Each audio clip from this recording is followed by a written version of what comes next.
Good morning, everyone. This is Kate Cooney-Minton with the Sensorimotor Psychotherapy Institute. And this is our fifth meditation on the principles of sensorimotor. This is the first principle that we did not receive from the teacher of both Pat Ogden and myself, whose name was Ron Kurtz, who is the founder of Alchemy. This principle, called Relational Alchemy, was inspired by the work of Philip Bromberg. And I want to give a little bit of an introduction to it. So for Ron Kurtz, what he called loving presence was kind of the solution to the negative transference and countertransference that can come up between a client and a therapist.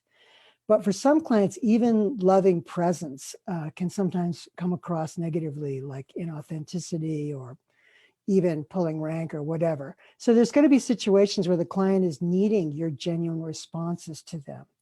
And one of the things that Philip Bromberg believes is that in the developmental psychological process, every child is having to notice in their relationship with their parents, their behaviors that are confirmed by their parents and become part of the me self in their family, the part that's confirmed and wanted in the family situation and so forth.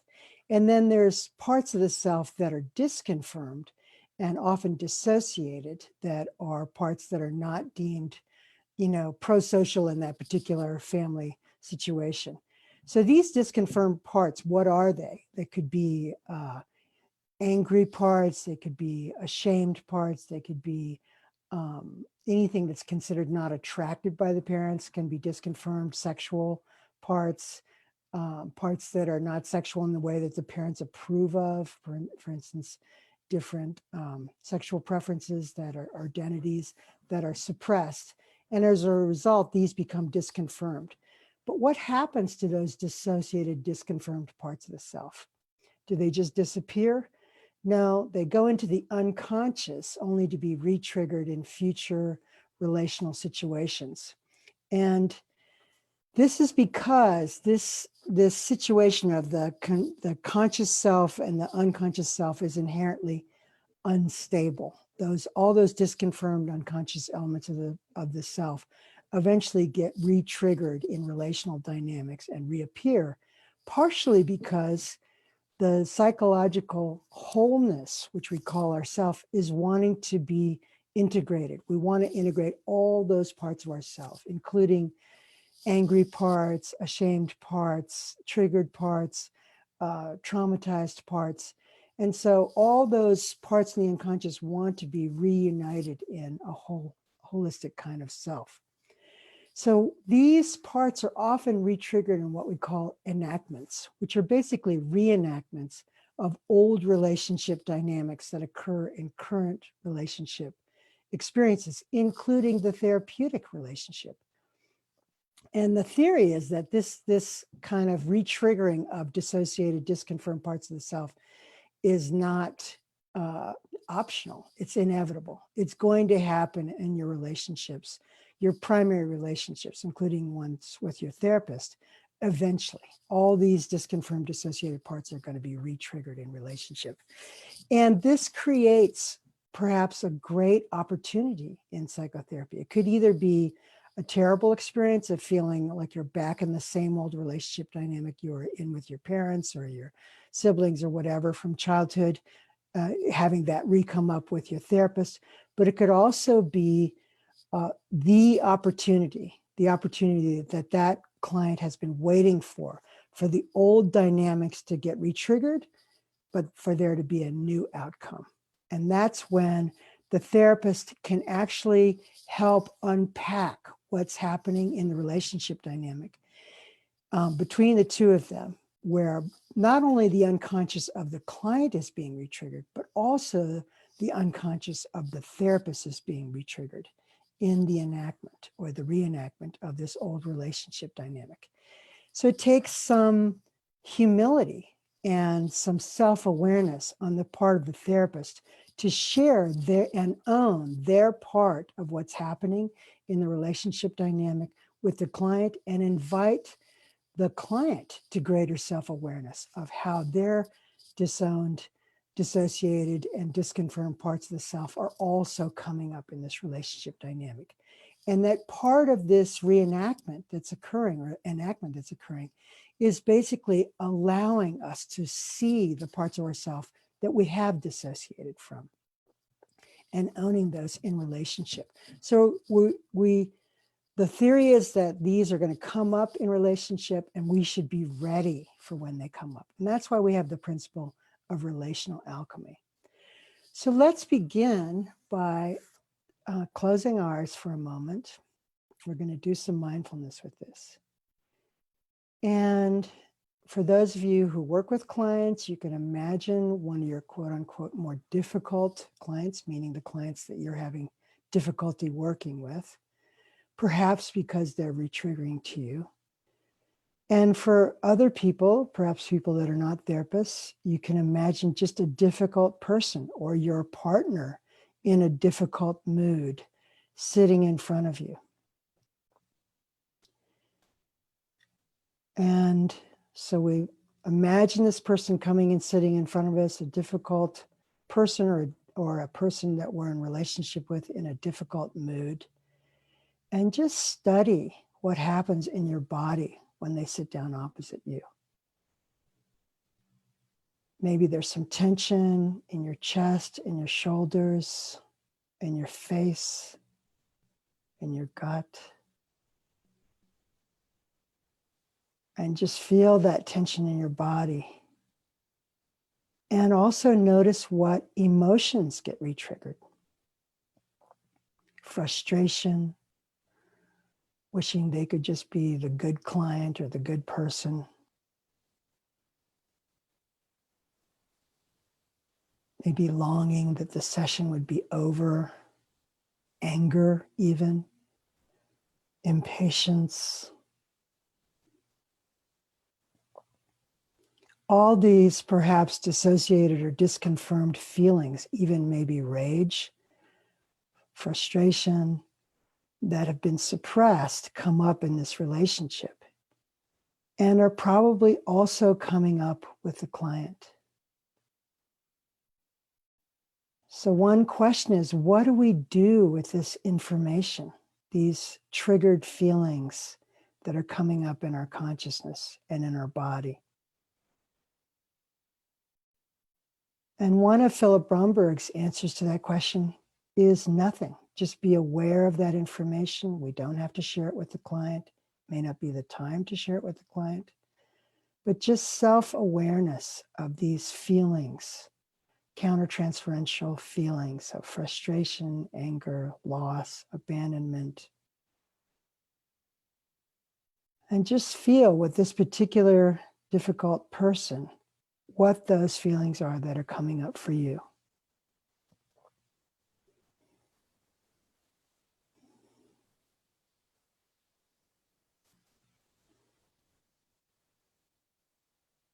And Philip Bromberg says another possibility that could happen with this information is you could actually honestly and perhaps vulnerably own some of your own experiences that are being re-triggered in this relationship and share them with the client or with this person.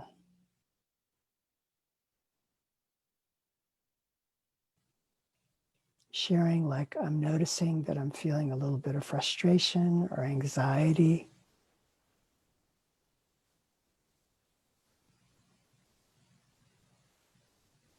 Sharing that this part of you is being re-triggered and you're curious what could be being re-triggered in the client.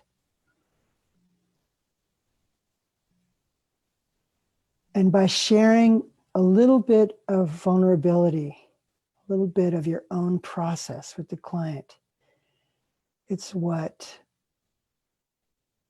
Brene Brown calls a bid for intimacy. By sharing some of our own re-triggered parts of ourselves that we may generally suppress to be the good therapist, by sharing some of our vulnerability, we're asking the client to also own and share part of their experience.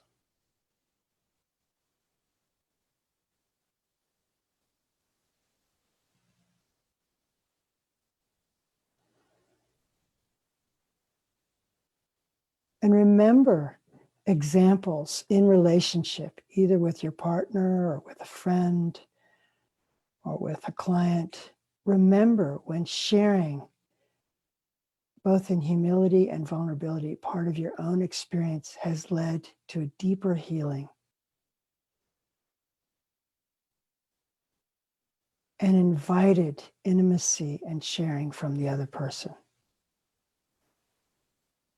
So let's go to an experience where you had that dropping from the superficial level of conflict or impatience, dropped down to vulnerability and intimacy, and shared part of your own experience of the relationship dynamic. And that opened up a whole new level of connection,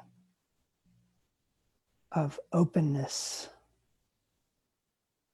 of vulnerability with this other person. So go for a moment in mindfulness to one of those experiences where you're sharing part of yourself, actually deepened the connection, deepened the vulnerability, and deepened the relational healing that's possible between the two of you.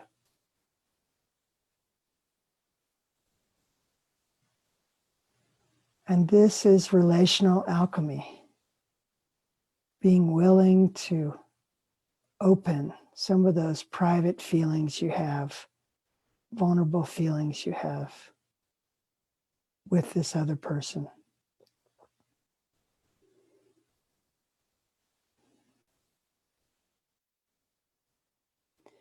And notice the body state that sharing vulnerably. Notice the body state that comes with that territory.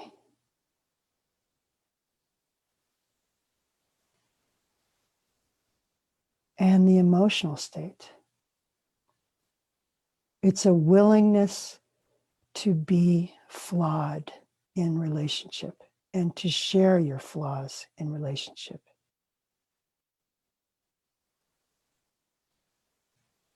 It can be a softening of the defenses in your body, a softening of the muscles in your chest, your shoulders, your gut.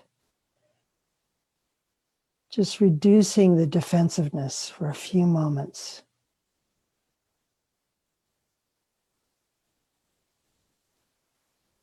And sharing some of your vulnerable feelings.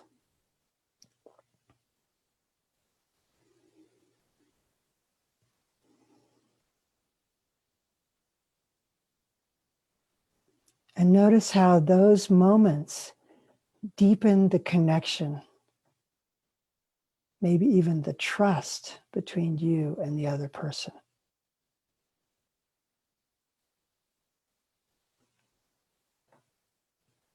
By sharing vulnerability, we've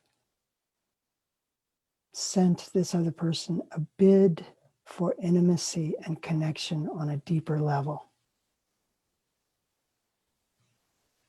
And feel how that impacts you in your experience of moments when that has happened.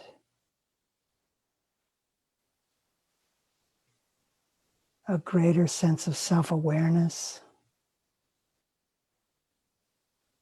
It can even feel like a kind of emotional healing in yourself and in this relationship.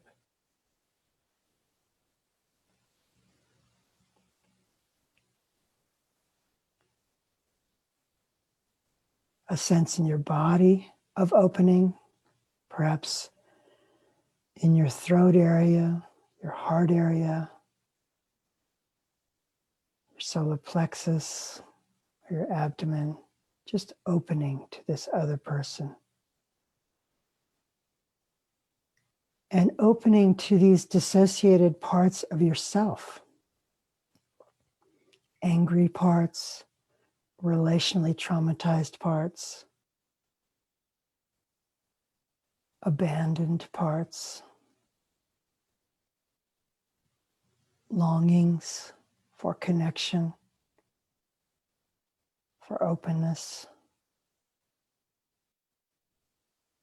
for being received as you are.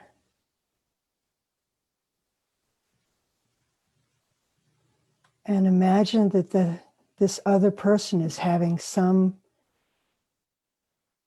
kind of similar experience, opening on a deeper level to both their own parts of themselves and to a deeper sharing in relationship with you.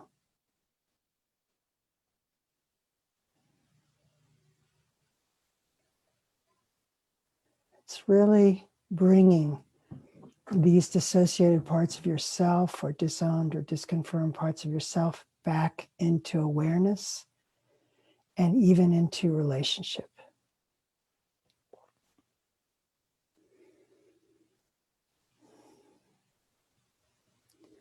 And it's the awareness that in intimate relationships, this re-triggering of these perhaps suppressed parts of yourself, that's inevitable.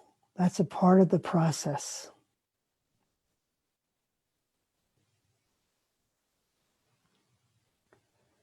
So feel that greater wholeness in your own body, owning these parts that we don't always want to own because they're considered too emotional, too primitive, too uncivilized for polite society. Doesn't mean we need to act them out or inflict them on other people, but it does mean we have to be aware of all these parts of ourselves that get re-triggered in relationship.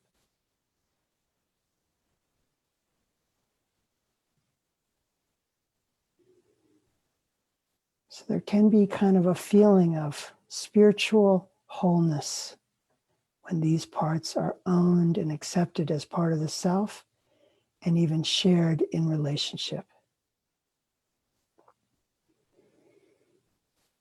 So if you have some sense of that, just feel how through relationship, through vulnerability and intimacy in relationship, we re-own parts of ourself and bring them into connection.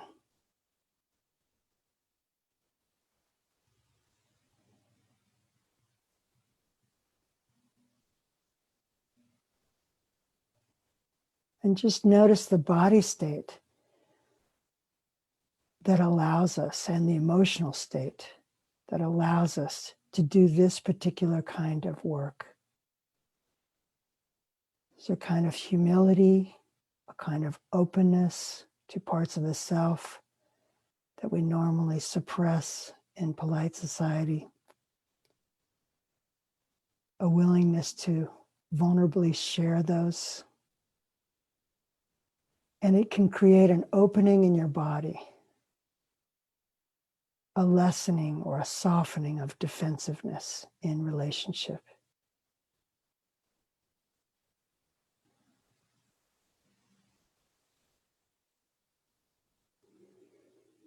Okay, so let's begin to open our eyes. Just want to share that in my therapeutic relationships with clients over the years, these really have been some of the most deepest and connecting moments in psychotherapy, most healing, when the therapist and the client share on a human to human level their own flawedness, but also their own openness to vulnerability and connection. So this will be our last live session, our last live meditation. The next one we're going to be recording, and that will be the final and sixth principle.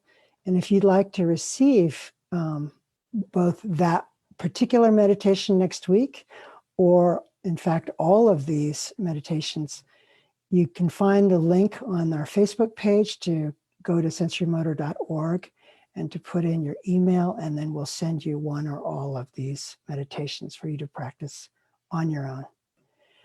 So thank you so much for coming to our weekly global meditation. We'll see you next week. It will be recorded, not live. If you'd like to receive that or the other meditations, please click on the Facebook page to be connected to our sensorimotor.org page, and there you can sign up for these meditations. Thank you so much. It's been a pleasure sharing these meditations with you. Take care. Bye-bye.